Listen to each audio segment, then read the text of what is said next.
Un centenaire qui se porte bien maintenant, le salon de l'automobile de Paris, qui ouvre ses portes au grand public jeudi prochain. Un salon où sont représentées près de 800 marques venant d'une trentaine de pays. Pour la France, Citroën présentera la Xara Picasso, un petit monospace qui sera commercialisé fin 99. Loin du grand public, d'autres trésors automobiles seront peut-être un jour à découvrir, ceux de l'usine Citroën de Rennes-la-Janet. On y a conservé de nombreux modèles, y compris des prototypes restés sans lendemain. Reportage Catherine Genot et Vincent Bars. 1961, la Mi 6 voit le jour en même temps que l'usine Citroën de Rennes-la-Janet. Ce sera sa première fabrication. L'unité en produit 6 par jour. Une cadence artisanale et le début de la vie professionnelle pour Paul. Comme beaucoup d'ouvriers de l'époque, il vient de la campagne et découvre l'industrie. Le capot plongeant, plus aérodynamique de la Mi 6, sa ligne creusée en profondeur, lui ont donné du fil à retordre. Mais l'allure de la Mi 6, ça valait bien ça. Son style, c'est un style vraiment unique dans l'automobile. On n'avait pas de style de ce genre-là, autre que Citroën. Le moteur, c'était le moteur amélioré de la 2 chevaux quand même, mais c'est un moteur à refroidissement à air, quoi.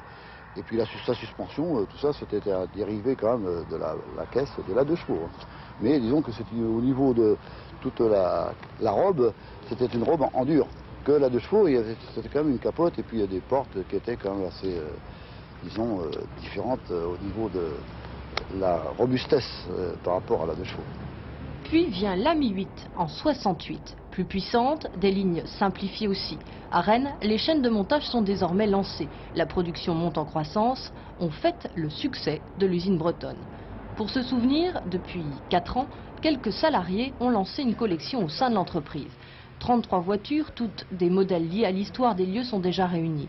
Toutes en état de marche. Parmi elles, des prototypes. Voici la M35. On en a fabriqué 267 seulement.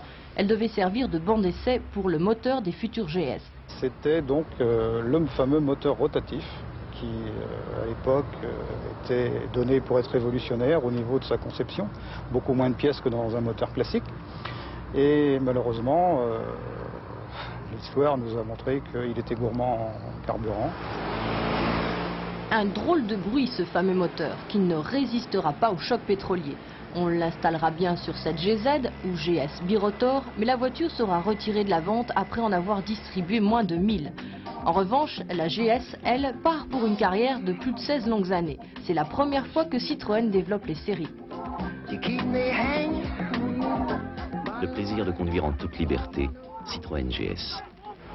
Les modèles plus récents sont déjà intégrés dans la collection de l'usine. Des voitures qui font partie du patrimoine et qui désormais sont précieusement gardées dans les lieux où elles sont nées. Voilà, il est temps de fermer la porte du garage. Merci pour votre fidélité.